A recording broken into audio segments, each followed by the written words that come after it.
اسرائیلی درندہ صفت افواج کی جانب سے مظلوم فلسطینیوں پر مظالم کے جو پہاڑ ڈھائے جا رہے ہیں، یقیناً ان کو مضبوط ارادوں کا حامل مسلمان ہی برداشت کر سکتا ہے، جبکہ حالات یہ ہیں کہ اسرائیلی درندوں نے فلسطینیوں کو ظلم و زیادتی کا نشانہ بنانے کے ساتھ ساتھ ان کے گھروں کو بھی تباہ و برباد کر دیا ہے، یہاں تک کہ فلسطینی معصوم اور شیرخوار بچوں کے ساتھ بھی درندگی کا ایسا طریقہ اپنایا گیا کہ رہتی دنیا تک اسے نہیں بھلایا جا سکتا۔ لیکن یہ سب کرنے کے باوجود بھی اسرائیل اپنی سفاکت سے باز نہیں آیا ہے، اور اب کی باری تو فلسطینیوں کی مساجد میں لاؤڈ سپیکر کے ذریعے اذان دینے پر پابندی لگانے کی کوشش کر کے فلسطینیوں کے مذہبی جذبات کو مزید مجروح کرنے کی کوشش کی جا رہی ہے، جبکہ در حقیقت مسلمان عرب شہریوں اور فلسطینیوں کے خلاف صہیونی ریاست کی مذہبی انتہا پسندی کی بدترین مثال ہے۔ چنانچہ اس بل کی منظوری کے بعد عالم اسلام میں شدید غم و غصہ اور تشویش پائی جا رہی ہے۔ اس ضمن میں ترکی کے محکمہ مذہبی امور کے سربراہ نے القدس اور مقبوضہ فلسطینی شہروں میں اذان پر پابندی کے بل کی بھرپور مزاحمت کرتے ہوئے کہا کہ القدس میں اذان پر پابندی کا مطلب اس تاریخی زمین سے اسلام اور مسلمانوں کے وجود سے انکار ہے، اور صہیونی ریاست کی طرف سے مساجد پر پابندی کا قانون نسل پرستی کا مظہر، صہیونی ریاست کے غاصبانہ قبضے کی علامت، بین الاقوامی قوانین،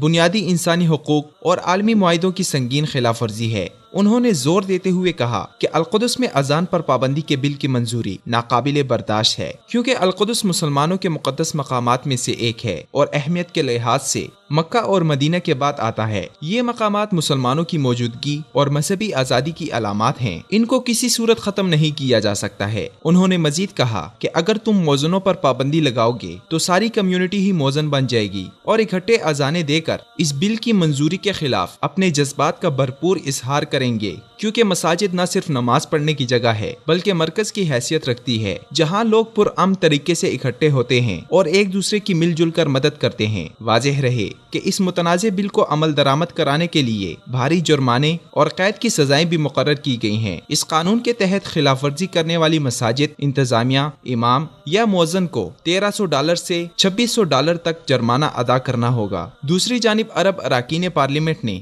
اس اقدام کی شدید مذمت کرتے ہوئے کہا ہے کہ قانون نسل پرستی پر مبنی ہے۔ اطلاعات کے مطابق فلسطینی سیاسی اور مذہبی رہنماؤں نے بھی مساجد میں اذان دینے کی پابندی کی صہیونی سازش کو مسترد کرتے ہوئے کہا ہے کہ وہ اس قانون پر عمل درآمد نہیں ہونے دیں گے۔ اسی طرح اذان پر پابندی کے قانون کو فلسطینی وزیر اوقاف اور مذہبی امور نے بھی صہیونی ریاست کی نسل پرستی کی ایک نئی شکل قرار دیا ہے۔ انہوں نے اپنے بیان میں کہا ہے کہ اذان پر پابندی کا قانون فلسطینیوں کے خلاف مذہبی جنگ چھیڑنے اور شاعر اسلام اور مسلمانوں کے عقیدے پر حملہ ہے۔ انہوں نے واضح کیا کہ جن نام نہاد دعووں اور وجوہات کی آڑ میں یہ قانون منظور کیا گیا ہے ان کی کوئی حقیقت نہیں ہے۔ پس صہیونی ریاست ایک سازش کے تحت مساجد میں اذان پر پابندی عائد کر کے فلسطینی مسلمانوں کے عقیدے، مذہب اور عبادت کے معاملات میں خواہ مخواہ دخل اندازی کر رہی ہے۔ پس ایسے حالات میں پورے عالم اسلام اور بالخصوص عرب ممالک کی یہ ذمہ داری بنتی ہے کہ وہ فلسطینی مساجد میں اذان پر پابندی کے قانون کے خلاف مؤثر انداز میں اپنی آواز بلند کریں اور قانون پر عمل درآمد رکوانے کے لیے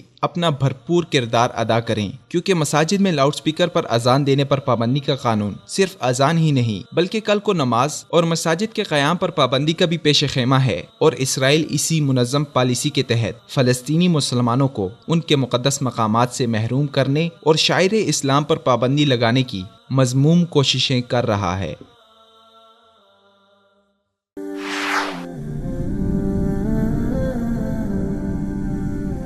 وصال اردو، حق کا راہی